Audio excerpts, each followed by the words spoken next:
Hadis ini diriwayatkan dari Muaz bin Jabal dari Ibnu Abbas berkata bahwa pada suatu hari dirinya bersama sahabat lainnya dan Rasulullah sedang mengadakan pertemuan di rumah salah seorang sahabat Ansar di Madinah. Tiba-tiba dari luar rumah terdengar seseorang mengetuk pintu dan meminta izin untuk masuk. Iblis, wahai penghuni rumah, apakah kalian mengizinkan aku masuk, karena kalian membutuhkan aku? Rasulullah bertanya kepada para sahabat, apakah kalian tahu siapa yang berseru itu? Para sahabat, tentu Allah dan Rasul-Nya yang lebih tahu. Dia adalah iblis yang terkutuk. Semoga Allah senantiasa melaknatnya. Umar bin Khattab, wahai Rasulullah, apakah engkau mengizinkan aku membunuhnya? Bersabarlah wahai Umar, apakah engkau tidak tahu bahwa dia termasuk yang tertunda kematiannya sampai waktu yang ditentukan, hari kiamat? Rasulullah melanjutkan perkataannya, beliau meminta kepada sahabat agar mendengarkan dan memahami ucapan yang disampaikan iblis. Setelah pintu dibuka, masuklah iblis di tengah-tengah majelis tersebut. Rupa iblis terlihat sangat mengerikan. Dia adalah sosok tua dengan mata buta sebelah serta memiliki janggut sebanyak 7 helai yang menyerupai rambut kuda. Kedua kelopak matanya terbelah dan memanjang ke atas.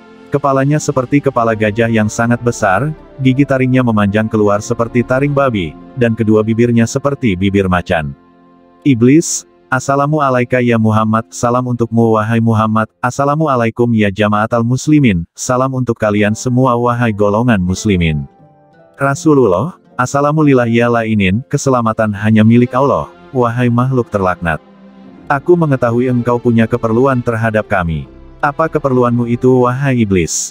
Wahai Muhammad, aku datang ke sini bukan atas kemauanku, namun karena terpaksa. Siapa yang memaksamu? Seorang malaikat dari utusan Allah telah mendatangiku dan berkata, Allah memerintahkanmu untuk mendatangi Muhammad sambil menundukkan diri dan beritahu Muhammad tentang caramu dalam menggoda manusia. Jawablah dengan jujur semua pertanyaannya.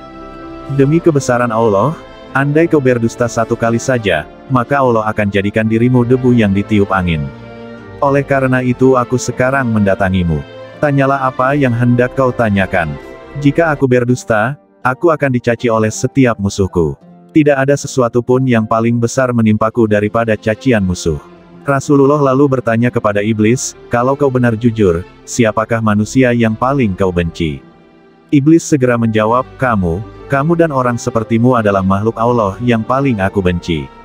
Siapa selanjutnya? Pemuda yang bertakwa yang memberikan dirinya mengabdi kepada Allah. Lalu siapa lagi? Orang alim dan wara, loyal. Lalu siapa lagi? Orang yang selalu bersuci. Siapa lagi? Seorang fakir yang sabar dan tak pernah mengeluhkan kesulitannya kepada orang lain. Apa tanda kesabarannya? Wahai Muhammad, jika ia tidak mengeluhkan kesulitannya kepada orang lain selama 3 hari, Allah akan memberi pahala orang-orang yang sabar. Selanjutnya apa? Orang kaya yang bersyukur. Apa tanda kesyukurannya? Ia mengambil kekayaannya dari tempatnya, dan mengeluarkannya juga dari tempatnya. Orang seperti apa Abu Bakar menurutmu? Ia tidak pernah menurutiku di masa jahiliyah, apalagi dalam Islam. Umar bin Khattab, demi Allah setiap berjumpa dengannya aku pasti kabur. Utsman bin Affan, aku malu kepada orang yang malaikat pun malu kepadanya. Ali bin Abi Thalib, aku berharap darinya agar kepalaku selamat, dan berharap ia melepaskanku dan aku melepaskannya, tetapi ia tak akan mau melakukan itu. Ali bin Abi Thalib selalu berzikir terhadap Allah. Apa yang kau rasakan jika melihat seseorang dari umatku yang hendak salat? Aku merasa panas dingin dan gemetar. Kenapa? Sebab, setiap seorang hamba bersujud 1 kali kepada Allah, Allah mengangkatnya 1 derajat. Jika seorang umatku berpuasa, tubuhku terasa terikat hingga ia berbuka. Jika ia berhaji, aku seperti orang gila. Jika ia membaca Al-Quran, aku merasa meleleh laksana timah di atas api. Jika ia bersedekah, itu sama saja orang tersebut membelah tubuhku dengan gergaji. Mengapa bisa begitu? Sebab dalam sedekah ada 4 keuntungan baginya. Yaitu keberkahan dalam hartanya, hidupnya disukai. Sedekah itu kelak akan menjadi hijab antara dirinya dengan api neraka dan segala macam musibah akan terhalau dari dirinya.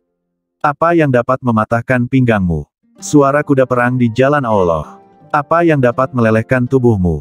Taubat orang yang bertaubat. Apa yang dapat membakar hatimu? Istighfar di waktu siang dan malam.